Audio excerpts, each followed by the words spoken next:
Live, and let's see if we can get this on Hive. That always takes a few minutes.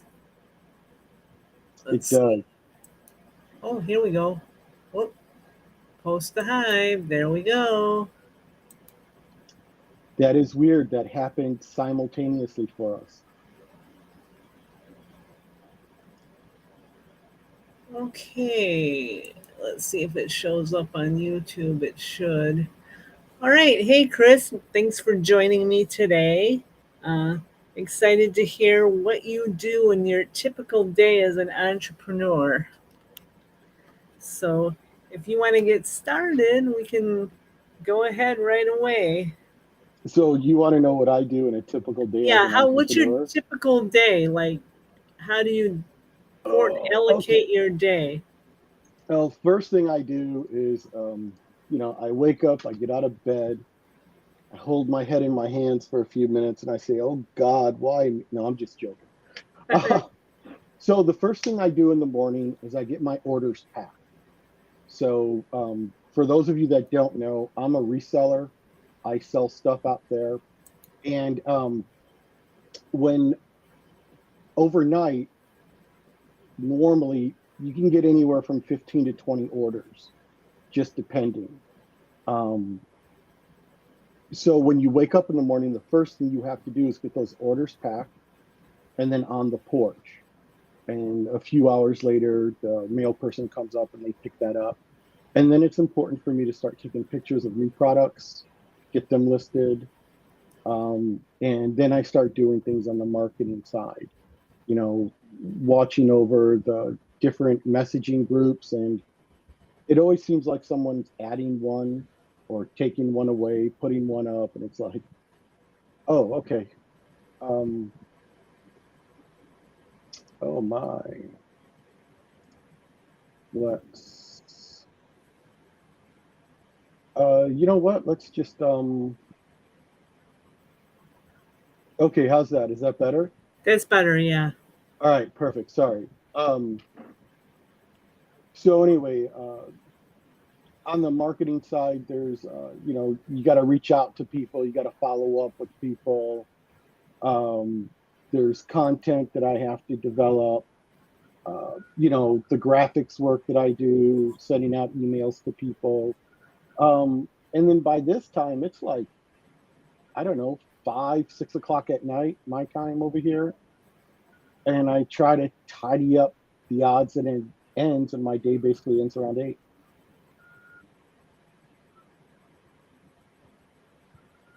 Okay.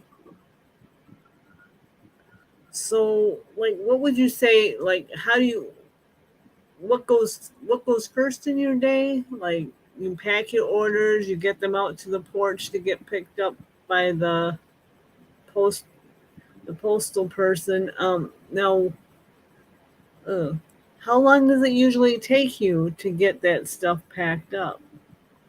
Depending on volume, right around an hour, hour and a half. Okay. Mhm. I know you have personal stuff you have to do too. I mean, how does everything like fit? How do the puzzle pieces all fit in your day? You know, so sometimes I can wake up and have a perfectly normal, functional day. And those days are good days. Today seems like it's going to be a very good, functional day. And there are other days I wake up and I think that's what's going to happen. Everything's just going to fall into place. And who knows what happens? Sometimes my web server's going down, so I've got to attend to that. Other times I could wake up and have to deal with some medical problem and have to tend with that. And that really breaks up the order. But it's normally my day is sectioned into three pieces. It's reselling, then content production, then marketing. And Okay. then after that, if there's anything left over at the end of the day, it's just kind of wrapping it up. Okay. Mhm. So when did you like? How long have you been reselling? How long have you been in the content production. Like Okay. how long has the reselling been going on? I think that's the longest part of your online life, isn't it? It is, yes. Um, so the reselling started in 2013, quite by accident. So what happened was, I don't even remember the name of the company. I was involved in one of those silver coin companies where you pay like $40 a month and they send you a new silver coin every month. Okay. Okay, so I was having a problem financing that because I wanted to go beyond the customer membership and become a dealer. And the buy-in for that was like $2,500, if I Oh, remember gee. correctly. Yeah. Now, I never made it. So don't think I gave these people all this money. That never happened. And I'm kind of glad it didn't because they picked the wrong, what do you call it, verifier. The coins came sealed in a case with a certificate of authenticity from a uh, coin authenticating company where they say this is what it is and we certify it. Mm-hmm. And I forget what the Mike would be better for this because he's an expert. But instead of the company that everybody uses, they went Uh-huh. with one of those side cheaper companies. So my coins weren't really worth as much as we were led to believe they could be worth. But that's what led me to reselling. The person who got me to that company suggested that to finance my stuff, I looked around my house and I post a bunch of stuff on eBay. And I did that, and it didn't come to $2,500. It only came up to a few $100s, but it really got the wheels turning Right. because, yeah, the wheels, all this money starts coming in, and it felt like money from nothing because I didn't buy anything. I was taking stuff from my collection and throwing it up on eBay. So, the well, this is kind of immature because I'm like, this was back in 2013. So Mm-hmm. I was like 43. Yeah, 43. And the stuff I'm selling comic books, action figures, the Beanie Babies, McDonald's Happy Meal toys. So if you looked at what I was selling, it almost looks like a child's collection of stuff. But it was all mine, every bit of it mine. But the point of the story is it brought in a lot of money. It brought in a lot of unexpected money. I had no idea I had money laying around my house. And a friend of mine, online, Jeff, I met him through Facebook. And, it's one of those things. Okay, so you know how you get something on Messenger and they want to send you a link? They're obviously spamming you. Oh, yeah. Jeff never did that. He Oh, sent me a message through Facebook commenting on my blog. Yeah, so he's telling me about my blog, about how I should really have my own domain name. It'd be way better. And I'm telling him, no, I'm using Blogger because I want their traffic. And then he chimes in, well, where are you going to send that traffic? And I was like, oh. okay. Right. So then he introduced me to a company called DSD. I forget what they stand for, but they taught me how to maintain an eBay store for $20 a month. Okay. It was really cool. I got a lot of good ideas from them and from talking to the members who, were also part of the program. And I was only a part of it for like 3 months. I never recruited anybody. I never made any money from them. However, for that $60, I built up quite a nice income. It was so great, in fact, I was able just to walk away from my job at Walmart. And I know everyone thinks, well, Walmart, minimum wage, retail, that's easy to walk away from. But I was an accounting associate, so I was getting $20 an hour plus benefits. So it wasn't a minimum wage job. That's what Wow. reselling was able to replace. Yeah, yeah. So now I'm starting to branch off into internet marketing. Well, it's funny, internet marketing was the first thing. It was my first goal. but I couldn't sustain it. There wasn't just there, who has a few $100s a month just to, in case they make some money? Exactly. So that's where reselling started.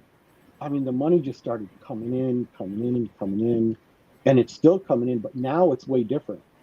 Now I've got people who will literally call me on my cell phone and ask me what I have in inventory because they're looking to make a bulk buy. Wow, that's kind of cool.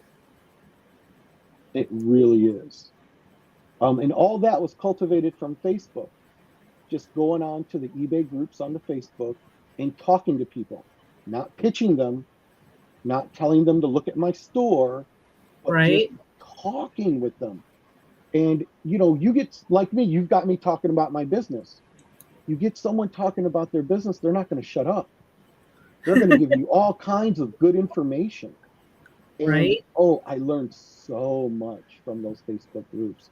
And now I've got those people coming to me. And just last week, I made a $1,200 comic book sale. It was great. Nice. Hmm. Very Yeah. nice. Now, how long have you been doing the content creation? Okay. Now, I tried it over the years and could never get it to click, could never get it to make sense because my articles would get censored. Too many outgoing links or too pitchy. It would um, it was really I really had a struggle with it. And then I came across Click Track Profit, their big website, Uh Blaine huh. John Eliana. So I mean you're a member too, so you know what I'm talking about. All right. Yeah. Yeah. So I became a member back when John was talking about Steam. Right. Me too. And it took me from that point until what is it, 2021? Like last February of last year, basically, um, to get involved with Hive, because now it's Hive. They did that hard fork. It was like 3 years. It took me 3 years to get on board. 3 years of looking at his lessons and looking at his Facebook feed and deciding, okay, I'm going to take a risk. Because, I mean, don't get me wrong. I'm not, don't misunderstand me. I love being on Hive. I enjoy my time there. But in the beginning, it sounded too good to be true. Yeah, You it know what I'm does, saying? doesn't it? It does. I mean, come on. If I came up to you and I said, you can not only get paid for writing articles, which sounds totally believable, but you can also get paid for upvoting and commenting on people's other articles. That sounds like a scam. It sounds like some type of group where I'm going to have to pay a bunch of money. Right. And you don't. And it's hard to get people to see that. Hmm. I It took me don't 3 years. I don't talk to people about Hive because I don't know how to make it make sense to them. It's like, what do you? Because to me, to them, I'm spending all my time on social media, not learning or not earning any money. Go get a job. That's what I hear. I'm like, yeah, whatever. I got a job. I'm doing what I like.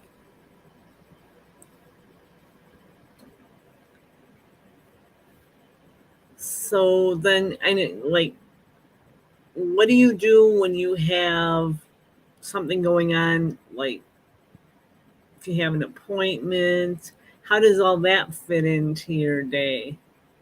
You know what, Lisa? I'm not going to lie to you. I'm not. I'd love to be able to sit here and tell you I've got a plan and a sequence of events that I go through that makes things smooth as silk. And it is just the polar opposite of that. It's like throwing a wrench into a machine, basically. It messes everything up because it always takes so much more time than what you've allotted for it. I mean, especially with the medical appointments. I have never once had a doctor on time for an appointment. Not once in my life.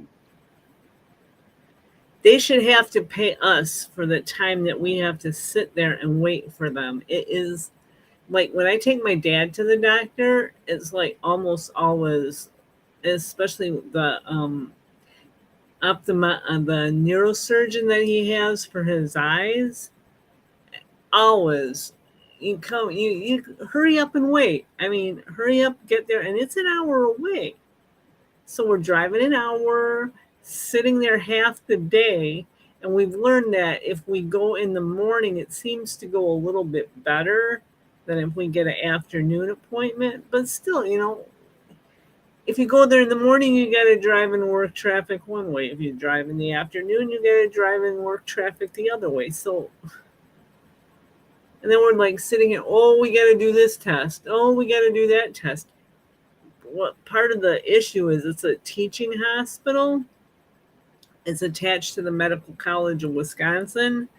So, I mean, they're like, they're teaching all these people to do what they do. So they're really what my dad is an experiment subject. But yeah, so we told them, I mean, we got to have a morning appointment because this is getting nuts. And my dad's like, well, can you bring your computer and work? I said, well, I could, but I'm not going to I can do some of my stuff on the phone, or I can sit there and read while I'm waiting. But I don't want to schlep my computer. And I don't want to attach to their, you know, their wireless internet because, yeah, I don't want any of that on my computer. So yeah, it's just taking. I mean, I know I'm helping my dad, and it's great, and that's why I work for myself, so I can do this kind of stuff and not have to ask for time off of work. But it can be a hassle sometimes. Yeah, it really can be. Now, you being the person accompanying the patient, you don't get to deal with the after effect of the appointment. Because when I go there and they do the poking and the prodding and oh, you're just going to feel a little bit uncomfortable. Do they teach them to lie in college? I mean, they should just come out with, this is going to be some hot, white, searing pain.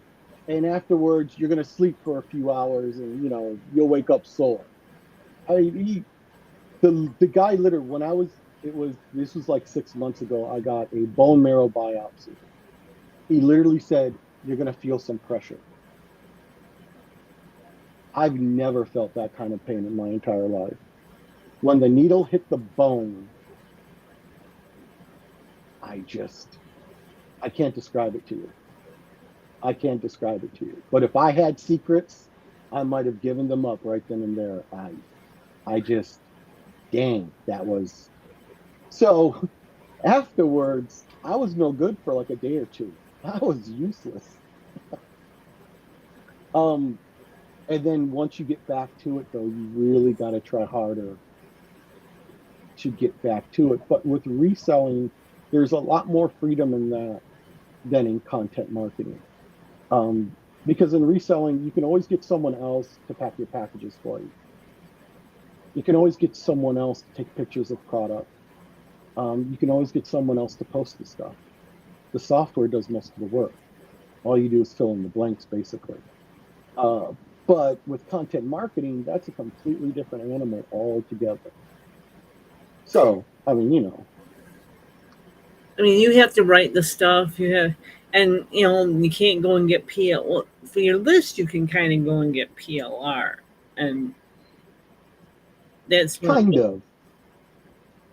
You still have to go through it and see what it's about and correct spelling errors. So it's like, for the amount of time that it takes, you kind of just do it yourself. Yeah.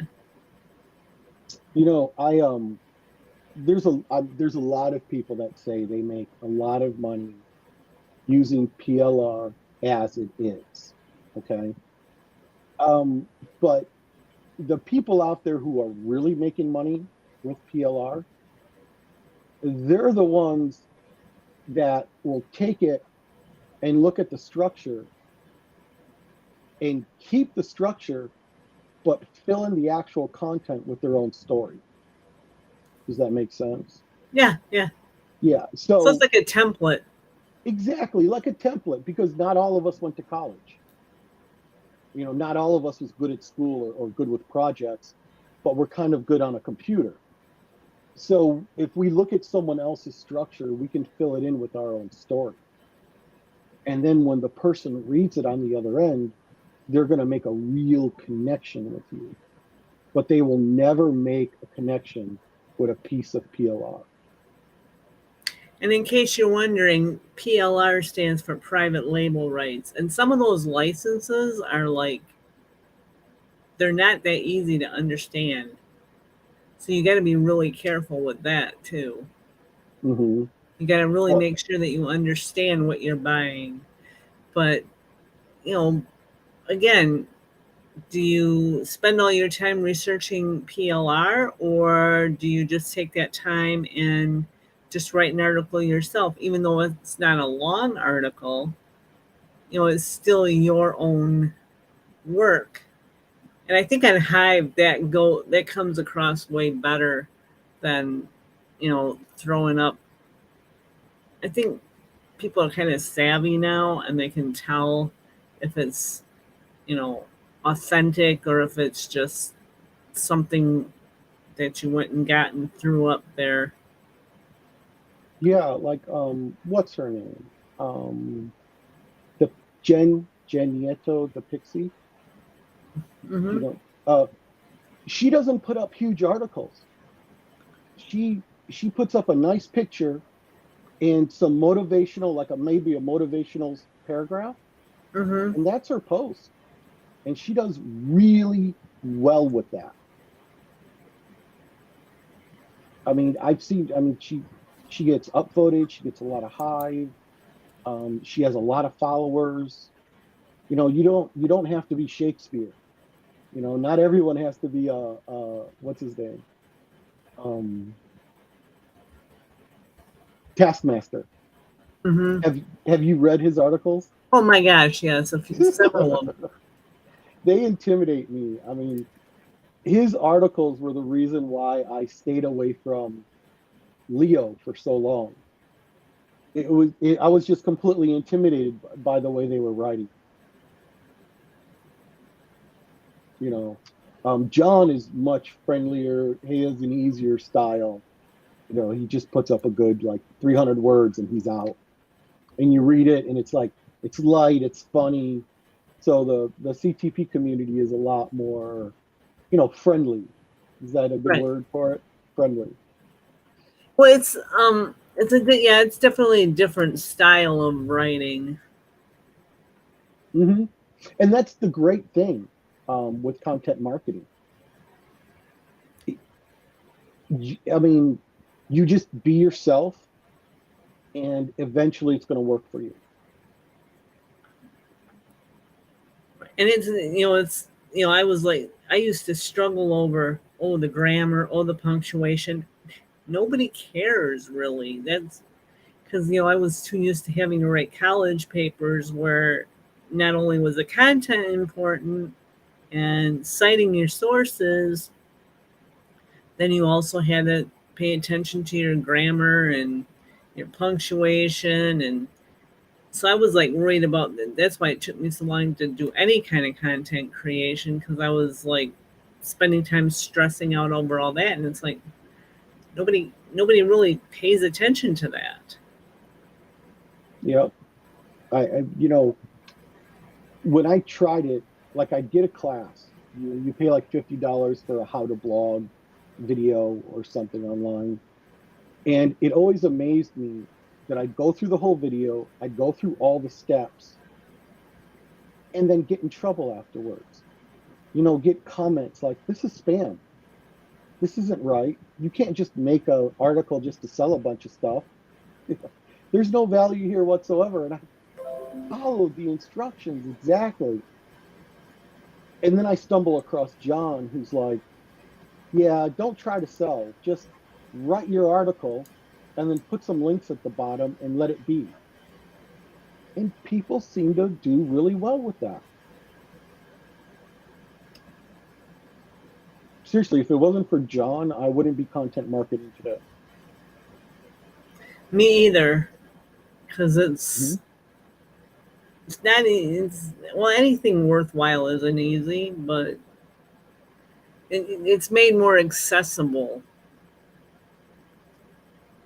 It really is. I mean, it's when someone gets to the level where these guys get to, John Blaine, Eliana, Rob, the guy who does ClickFunnels, Russell,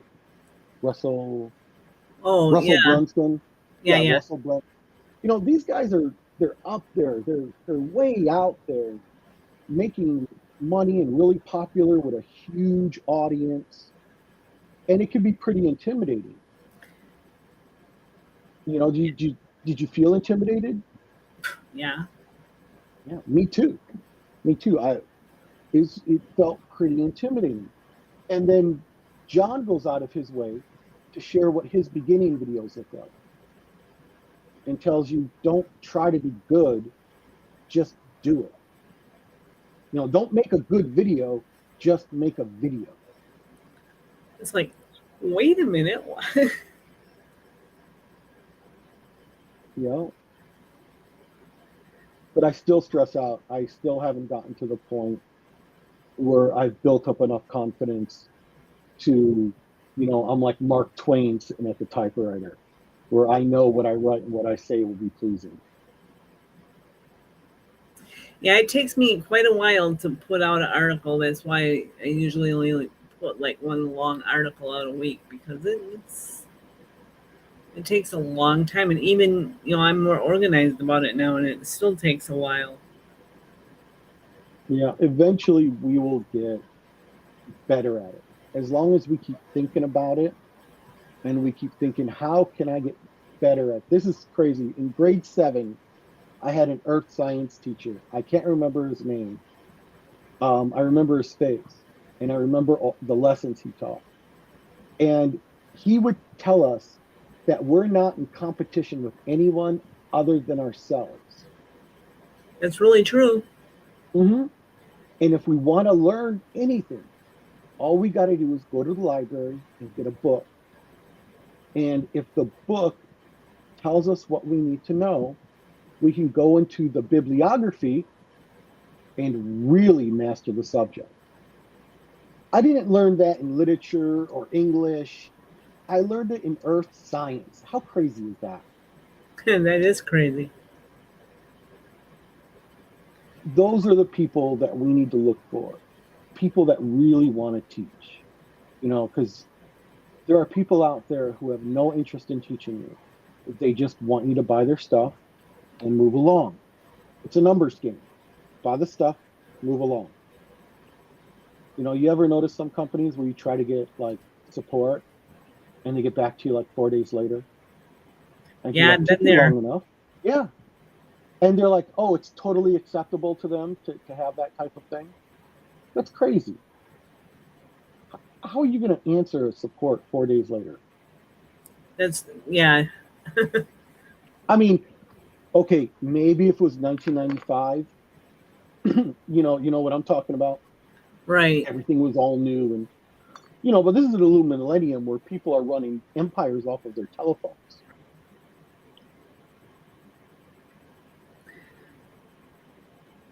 Lastly, I'm still working on the light node. Um, Man, that thing was messed up. I had to go back and redo it and redo it. This is my 4th time redoing it. Now, this is the mistake I made. Yeah. Yeah. This is the mistake I made all the other times. I did not understand the process. I did not understand the process. Okay. When you read the instructions and you're trying to follow them, but you don't have any real understanding of what you're doing, it's never going to come out right. Maybe, you might get lucky, but it's never going to come out right. And that was my problem I was having. I'd make a mistake. I didn't have enough experience. to look at my work and realize I've made a mistake. So I'm just taking my time. I'm learning each of the processes as I go. And I'm hopefully, after the holiday, I'm hoping to have a working light node. And that I mean, and you have some experience with like programming and coding and whatever. Someone who has like no, I looked at those instructions and went, no, not Okay. now. Yeah, that's the thing. Okay, so I do have a technical background, but don't get me wrong, I would never compare myself to Blaine, Well, as no long as one. we make that distinction. Okay. Um, between the time I was running the computer store and now, there's a big old stroke in there and a lot of chemotherapy. My brain is very compromised. So I'm spending a lot of time in the W3 schools and just relearning a bunch of stuff. I also bought an Ubuntu Linux handbook and I'm going through that and I'm learning that as I go, just relearning, refreshing my memory, and really getting going. If you've never done any of these things before, if you've never even played with a Linux based computer, what you're going to want to do is you're going to want to give yourself that first month of server rental just to get to know Linux. Yeah, I'm not sure that's something I'm going to be diving into anytime soon. But Exactly. Um, yeah, so there's you. so, how much time do you spend on doing, working with that light node? Like, are you just spending a little bit of time each day messing with it, or do you allot like an hour? It's it's about an hour a day or so, but like I said, I'm really trying to get to understand what's going on. So I'm spending a lot of time reading, researching, and experimenting, playing with the different options, the different switches, um, stuff like that. And I'm spending a lot of time in Discord, Oh, okay. on the engine server, under the witness Okay. line, and just reading all of that stuff. And then I'm spending an hour, at least an hour every day, probably a little bit more, getting to know the different languages of Hive.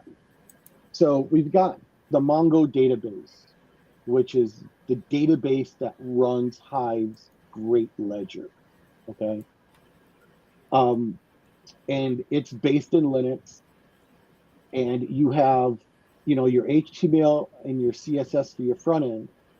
You have your JavaScript for that, and then you've got your PHP that's actually going to access and pull information from Mongo database and send it to the front ends.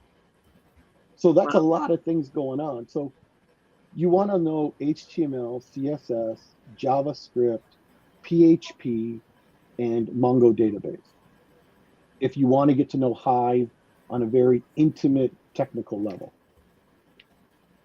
Wow. Mhm. And the best way to learn is just to jump in there and do it. So like they're the only company I've seen that does this. So what's that called? Primerica? Primersion? What the heck? I am so absent-minded, it's embarrassing. Just for a second, let me look. That's why I save everything in folders. Privix. Privix, you can go on Privix and rent a ridiculously small server just to get to know Linux. How do I get to their thingy? Oh, they need to learn how to do that better.